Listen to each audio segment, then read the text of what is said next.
Since the 1990s, the Ahmad family's criminal activities have left an indelible mark on Sydney's underworld.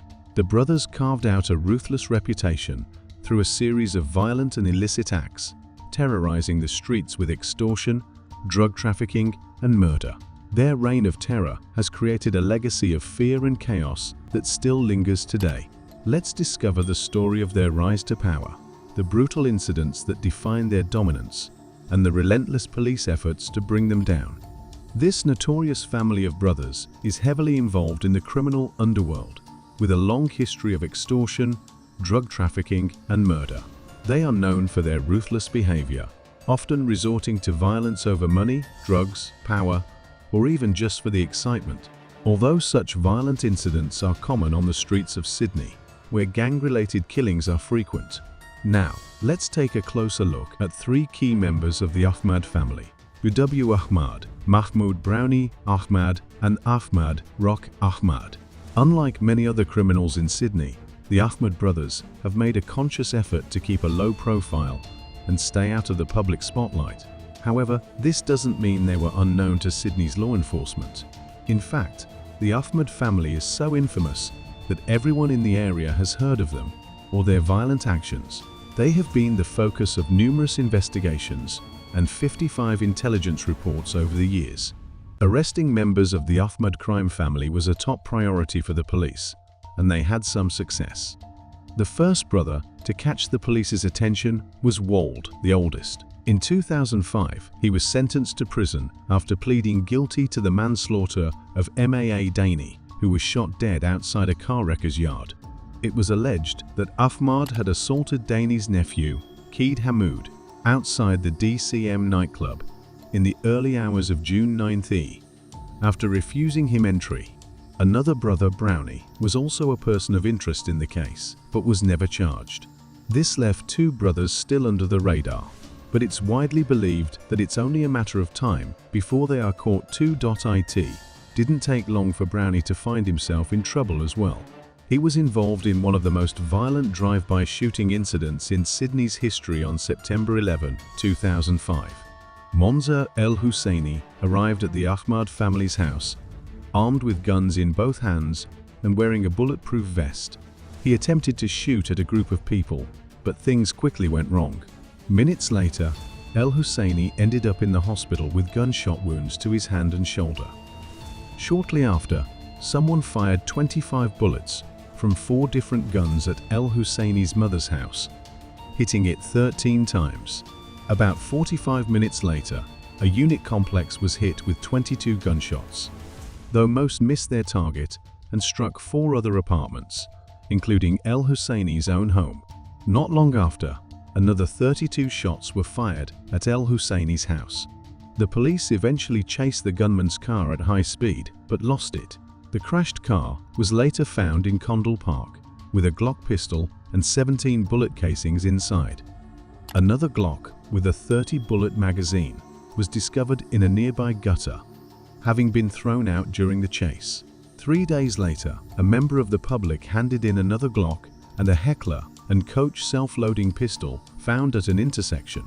Forensic evidence linked Brownie Ahmad to the shooting of El-Husseini.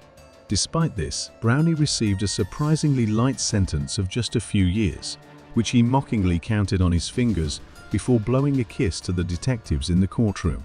This incident made the Ahmad family a top priority for the police, prompting a new investigation called Strike Force Morwick. The goal was to gather evidence against the brothers, especially Rock Ahmad, who had managed to avoid major police attention despite his underworld activities. Rock's criminal record only included minor offenses like common assault, drug possession, and witness intimidation. Strike Force Morwick uncovered several drug runs and identified multiple managers and dealers within the network. Unfortunately, no arrests or charges were made against the brothers. One officer involved in the investigation believed that the brothers' dominance stemmed from their strong support for each other. Unlike other crime families in Sydney known for betrayal and internal conflicts. However, the Ahmad brothers' lives were about to be shattered.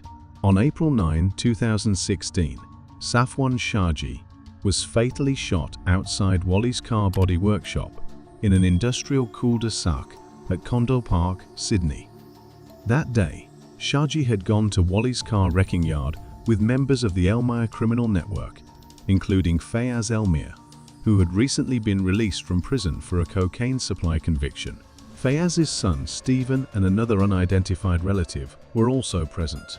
Saifwan Shaji was related to the Elmire family through marriage, and it is believed they came to Wally's workplace to resolve a dispute over a $100,000 debt.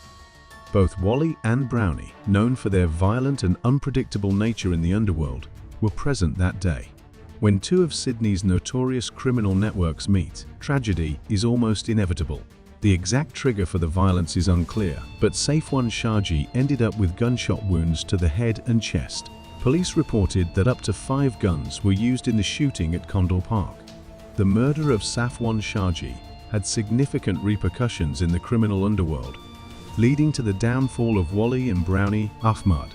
After the shooting, Brownie fled to Lebanon when it became clear he was wanted by the police. Meanwhile, Wally stayed in Sydney, trying to lay low by changing his routine. However, just 3 weeks after the shooting, Wally was ambushed outside a cafe at Bankstown Central Shopping Centre.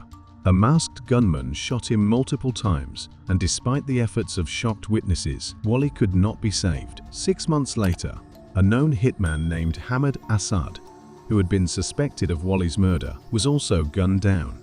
Reports suggested that Assad had been bragging about killing Wally. Another associate, Kamal Blackie Barakat, was later shot dead in his home. With Wally dead and Brownie overseas, their brother Rock Ahmed took on Wally's debts. Struggling with the loss of his brother and his new role as a debt collector, Rock decided to get involved in drug importation to make quick money. However, the police had an undercover officer who gained the trust of higher-ranking members and infiltrated the syndicate. In August 2017, the police arrested Rock and other members involved in the plot. Rock was sentenced to 15 years in jail, with a non-parole period of 8 years and 9 months. Meanwhile, in Lebanon, Brownie was struggling after his brother's death. Reports indicated that he needed money and planned to return to Australia to collect some debts. In March 2017, Brownie returned to Australia from Lebanon, but was dramatically arrested at the Sydney airport. He was charged with the murder of Saifwan Shaji. However, Brownie pleaded guilty to manslaughter as the murder charge was withdrawn by the prosecutors. The court heard that Brownie had been deeply affected by the loss of his brother while in Lebanon.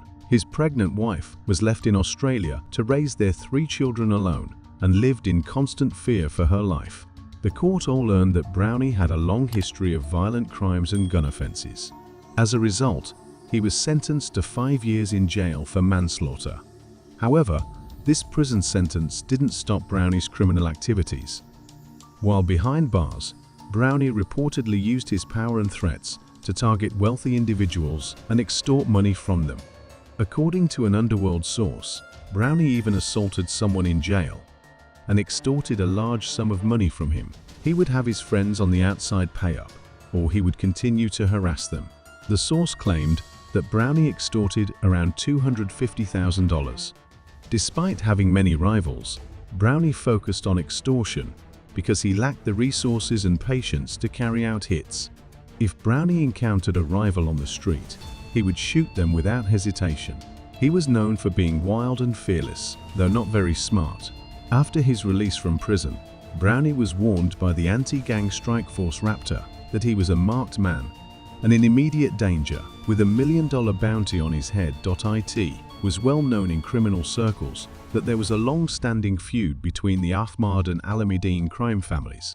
In October 2021, Brownie had planned to meet his family at Rushcutters Bay Park, an eastern suburb of Sydney. However, the police warned him not to go because they believed his rivals were planning to assassinate him in broad daylight.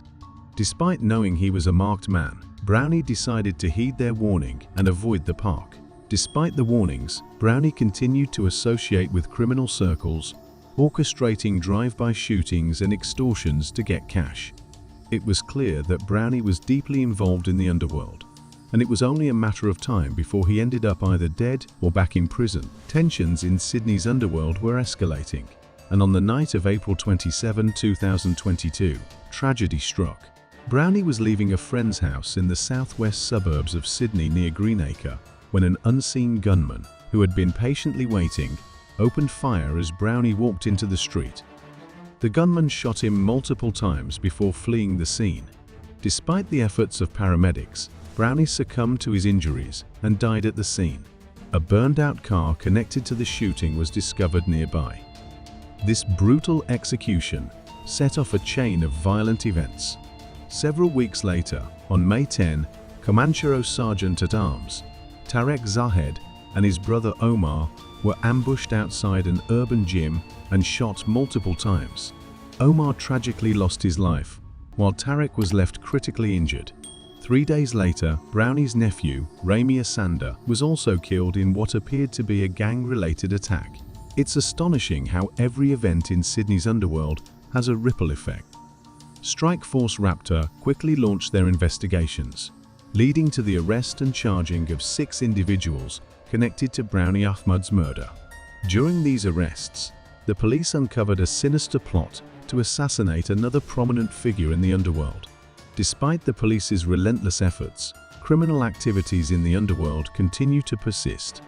While the public is often only aware of high-profile shootings and gruesome murders, the police revealed that there are countless unreported killings, kneecappings, and drive-by shootings that they successfully prevent. The staggering amount of money involved in organized crime, unfortunately, leads to murder becoming a tragic consequence of it all. What do you think about the Ahmad family's impact on Sydney's underworld? Share your thoughts in the comments below. If you enjoyed this deep dive and want more gripping stories, don't forget to like and subscribe.